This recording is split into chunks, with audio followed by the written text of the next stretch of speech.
Membrane potential refers to a difference in charge across a cell membrane. All living cells have a membrane potential, though the amount of charge can vary. We generally focus on membrane potential for excitable cells. Excitable cells are cells that can send electrical impulses like the neuron seen here. Skeletal muscle, cardiac muscle, and smooth muscle are also excitable cells. In this video, we are going to define what membrane potential is, how it is established, and some ways it can be changed. We are going to focus on neurons, but these same principles apply to the membrane potential for other cells. Okay, let's focus on the plasma membrane of this neuron.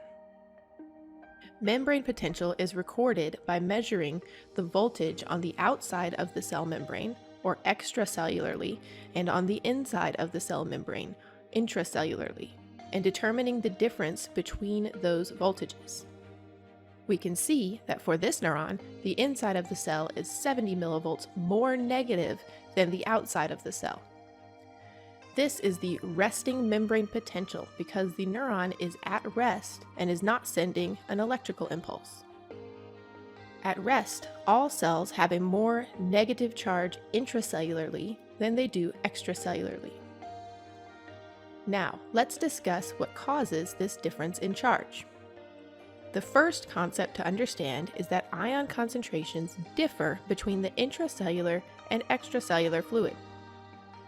Ions are simply charged elements or molecules. Here, we are going to focus on sodium and potassium, but there are many ions with varied concentrations. Our cells maintain a higher concentration of sodium ions extracellularly and a higher concentration of potassium ions intracellularly. This difference in sodium and potassium concentration is established by the hard work of the sodium-potassium pump. The sodium-potassium pump is a membrane protein that constantly moves sodium out of the cell and potassium into the cell. Now, you might be thinking to yourself, well, that's fine and dandy, but both those ions are positive. So then why is the inside of the cell negative? There are more factors at play, so let's look at those. One major factor that contributes to the difference in charge across the membrane is the movement of ions across the membrane through ion channels. The ion that contributes most to the membrane potential is potassium, which leaves the cell through potassium leak channels. When these potassium ions move across the membrane, they move from high to low concentration, and they will take their positive charges with them, making the inside of the cell more negative. This leaking out of potassium is happening constantly, and remember, the sodium-potassium pump is constantly moving potassium back into the cell, keeping the concentration intracellularly high despite this leak. There is one additional factor that contributes to the difference in charge across the membrane, and that is the presence of negatively charged proteins and organic phosphates on the intracellular side of the membrane. These molecules cannot cross the membrane and instead just hang out near the inside of the membrane, making it more negative. Keep in mind, we have just been looking at a tiny snapshot of an area of the membrane, but there are sodium-potassium pumps, potassium leak channels, and negatively charged proteins all over the entire membrane of the cell, and they all work together to establish the cell's resting membrane potential. Okay, we have one final topic to discuss, and that is how the membrane potential of a cell can be changed.